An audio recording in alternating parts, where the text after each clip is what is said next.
ಕ್ಯಾಂಪಸ್ನಲ್ಲಿ ಯಾವುದೇ ಕಾರ್ಯಕ್ರಮವಾದರೂ ಅದಕ್ಕೊಂದು ಅಚ್ಚುಕಟ್ಟುತನವಿರುತ್ತದೆ. ಅದರಂತೆಯೇ ಸ್ವಚ್ಛತೆಯಲ್ಲಿಯೂ ಶಿಸ್ತನ್ನು ಪಾಲಿಸುತ್ತಿರುವ ಸಂಸ್ಥೆಯು 30ನೇ ವರ್ಷದ ವಿರಾಸತ್ನಲ್ಲಿ 130 ಸ್ವಚ್ಛತಾ ಸಿಬ್ಬಂದಿಗಳಿಂದ ಸ್ವಚ್ಛತಾ ಕಾರ್ಯವನ್ನು ಮಾಡಿಸಿದೆ. ರಾಷ್ಟ್ರೀಯ ಸಾಂಸ್ಕೃತಿಕ ಉತ್ಸವ ಆಳ್ವಾಸ್ ವಿರಾಸತ್ 2024 ಇದರ ಕಾರ್ಯಕ್ರಮಗಳು ಕಳೆದ 6 ದಿನಗಳ ಕಾಲ ಪುತ್ತಿಗೆಯ ವಿವೇಕಾನಂದ ನಗರದಲ್ಲಿ ನಡೆದಿದೆ. ಇದಕ್ಕೆ ಸಂಬಂಧಪಟ್ಟಂತೆ ವಿವಿಧ ಮೇಳಗಳು, ಫುಡ್ ಕೋರ್ಟ್ಗಳು, ಫ್ಯಾನ್ಸಿಗಳು, ಬಟ್ಟೆ ಅಂಗಡಿಗಳು, ಜ್ಯೂಸ್ ಸೆಂಟರ್ಗಳು, ಮಕ್ಕಳ ಆಟಿಕೆಗಳ ಅಂಗಡಿ ಮುಗ್ಗಟ್ಟುಗಳು ಸೇರಿದಂತೆ 600ಕ್ಕೂ ಮಿಕ್ಕಿದ ಸ್ಟಾಲ್ಗಳು ಕೃಷಿ ಸಿರಿ ವೇದಿಕೆಯ ಆವರಣದಲ್ಲಿ ವ್ಯವಹಾರವನ್ನು ನಡೆಸುತ್ತಿದ್ವು. ಈ ಸ್ಟಾಲ್ಗಳಿಗೆ ಪ್ರತಿದಿನವೂ 1 ಲಕ್ಷಕ್ಕಿಂತಲೂ ಅಧಿಕ ಜನರು ಭೇಟಿ ನೀಡುತ್ತಿದ್ದರಲ್ಲದೆ ತಮಗೆ ಬೇಕಾದ ವಸ್ತುಗಳನ್ನು ಖರೀದಿಸುತ್ತಿದ್ರು ಮತ್ತು ಆಹಾರ ಪದಾರ್ಥಗಳನ್ನು ಅಲ್ಲಿಯೇ ಸೇವಿಸುತ್ತಿದ್ರು. ಇದರಿಂದಾಗಿ ಕಸದ ರಾಶಿಯೇ ಬೀಳಬಹುದಿತ್ತು. ಆದರೆ ಇಲ್ಲಿ ಹಾಗಾಗಲಿಲ್ಲ. ಎಲ್ಲಿಯಾದರೂ ಕಸ ಬಿದ್ದರೆ ಆ ಪ್ರದೇಶವನ್ನು ಸ್ವಚ್ಛಗೊಳಿಸಲು ಪೊರಕೆ ಹಿಡಿದುಕೊಂಡು ಸ್ವಚ್ಛತಾ ಮಹಿಳೆಯರು ಧಾವಿಸಿ ಬಂದು ಆಗಲೇ ಗುಡಿಸಿ ಕಸ ಕಡ್ಡಿಗಳನ್ನು ಸ್ಟಾಲ್ಗಳ ಪಕ್ಕದಲ್ಲಿಯೇ ಇರಿಸಲಾಗಿದ್ದ ಪ್ಲಾಸ್ಟಿಕ್ ಡ್ರಮ್ಗಳಿಗೆ ಹಾಕಿ ಜಾಗ ಕ್ಲೀನ್ ಆಗಿ ಕಾಣುವಂತೆ ಮಾಡುತ್ತಿದ್ರು. 6 ದಿನಗಳ ಕಾಲ ನಡೆದ ಈ ಮೇಳದ ಆವರಣ ಸಹಿತ 150 ಎಕರೆ ಪ್ರದೇಶವನ್ನು ಬೆಳಿಗ್ಗೆ ರಾತ್ರಿ ಕಂಡಾಗಲೆಲ್ಲ ಒಂದು ತುಂಡು ಕಸದ ಚೂರು ಕಾಣಿಸುತ್ತಿರಲಿಲ್ಲ. ಅಷ್ಟು ನೀಟಾಗಿ ಸ್ವಚ್ಛ ಮಾಡುವ ಮೂಲಕ ಸ್ವಚ್ಛತಾ ಸಿಬ್ಬಂದಿಗಳು ತಮಗೆ ನೀಡಿರುವ ಕಾರ್ಯವನ್ನು ನಿಯತ್ತಾಗಿ ನಿರ್ವಹಿಸುವ ಮೂಲಕ ವಿರಾಸತ್ನ ಯಶಸ್ಸಿಗೆ ಸ್ವಚ್ಛತೆಯ ಮೂಲಕ ತಮ್ಮ ಕೊಡುಗೆಯನ್ನು ನೀಡಿದ್ದಾರೆ. ಮಂಗಳವಾರದಿಂದ ನಮ್ಮ ಆಳ್ವಾಸ್ ವಿರಾಸತ್ ಪ್ರಾರಂಭ ಆಗಿದೆ.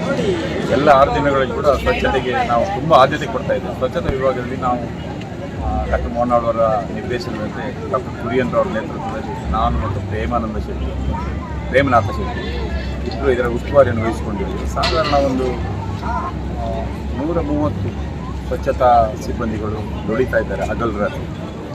ಇದರ ಮೇಲೆ ನಾವು ಒಂದು 250 ಕಸದ ತೊಟ್ಟಿಗಳನ್ನು ಇಟ್ಟು ಆಮೇಲೆ ಒಂದು 4 ಟ್ರ್ಯಾಕ್ಟರ್ ಟ್ರೇಲರ್ಗಳು ಅಂದರೆ 2 ಇಂಜಿನ್ ಇಷ್ಟನ್ನು ಇಟ್ಟುಕೊಂಡು ನಾವು ಸಂಪೂರ್ಣ ಈ 150 ಎಕರೆ ಕ್ಯಾಂಪಸ್ ಸ್ವಚ್ಛತೆಯನ್ನು ನಿರ್ವಹಿಸ್ತಾ ಇದ್ದೀವಿ. ಹೀಗಾಗಿ ನಮಗೆ ಭಾಳ ಇದೆ, ಸಂತಸ ಇದೆ. ಕಳೆದ ಎಲ್ಲ ಈ ಹಿಂದಿನ ಸಾಂಸ್ಕೃತಿಕ ಕಾರ್ಯಕ್ರಮಗಳಾಗಿ ಜಾಂಬೂರಿ ಆಗಿ ವಿರಾಸತ್ತಾಗಿ ಎಲ್ಲವನ್ನು ಸ್ವಚ್ಛತೆಯನ್ನು ನಿರ್ವಹಿಸಲು ನಾಳೆ ಅದಕ್ಕೆ ನಮ್ಗೆ ತುಂಬ ಹೆಮ್ಮೆ ಆಗ್ತಾಯಿದೆ. ನಮಗೆ ಈ ಕೆಲಸ ಕೊಟ್ಟಿದ್ದಾರೆ, ನಾವು ಇದನ್ನು ನಮ್ಮ ಮನಪೂರ್ವಕವಾಗಿ ಮಾಡ್ತಾ ಇದ್ದೇವೆ. ಹೀಗಾಗಿ ಸಿಬ್ಬಂದಿಗಳು ಕೂಡ ಹಾಗೆ ಚೆನ್ನಾಗಿ ದುಡಿತಾರೆ. ಅವ್ರಿಗೆ 2 ಪಾಳಿಗಳಲ್ಲಿ ಸಂಜೆ 5 ಗಂಟೆಯಿಂದ 11 ಗಂಟೆವರೆಗೆ, ಅಂದರೆ ಯಾವಾಗ ಮುಗೀತದೆ ಕಾರ್ಯಕ್ರಮ ಅಲ್ಲಿವರೆಗೆ. ಸಾಧಾರಣ ಒಂದು 40 ಜನ 40 ಅಂದರೆ ಪಾಳಿಗಳಿದ್ದಾರೆ. 80 ಜನ ಗಂಡಸರು ಮತ್ತು ಉಳಿದವರು ಎಲ್ಲ ಹೆಂಗಸರು ಪಾಳಿಗಳಲ್ಲಿ ಕೆಲಸ ಮಾಡ್ತಾ ಇದ್ದಾರೆ. ನಾವು 2 ಟ್ರಾಲಿ ಕೂಡ ಈ ಬಾರಿ ಅಪ್ಲೈ ಮಾಡಿದ್ದೇವೆ.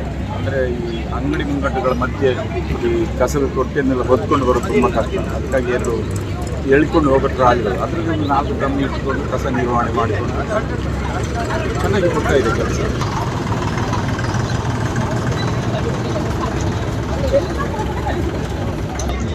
ಎಲ್ಲ ವಿರಾಸತ್ಗಳಿಂದ ಕೂಡ ನಾವು ಈ ಜವಾಬ್ದಾರಿ ವಹಿಸಿಕೊಂಡಿದ್ದೇವೆ. ಇಲ್ಲಿ ನಡೆಯುವ ಯಾವುದೇ ಸಾಂಸ್ಕೃತಿಕ ಉತ್ಸವ ಆಗಲಿ ಏನೇ ಆಗಲಿ ದೊಡ್ಡ ದೊಡ್ಡ ಉತ್ಸವಗಳಲ್ಲಿ ಸ್ವಚ್ಛತಾ ನಿರ್ವಹಣೆಯನ್ನು ನಾವು ಅಚ್ಚುಕಟ್ಟಾಗಿ ನಿರ್ವಹಿಸಿದ್ದೀವಿ. ಸಮಾಧಾನ. Premashree, V4 news, Moodbidri.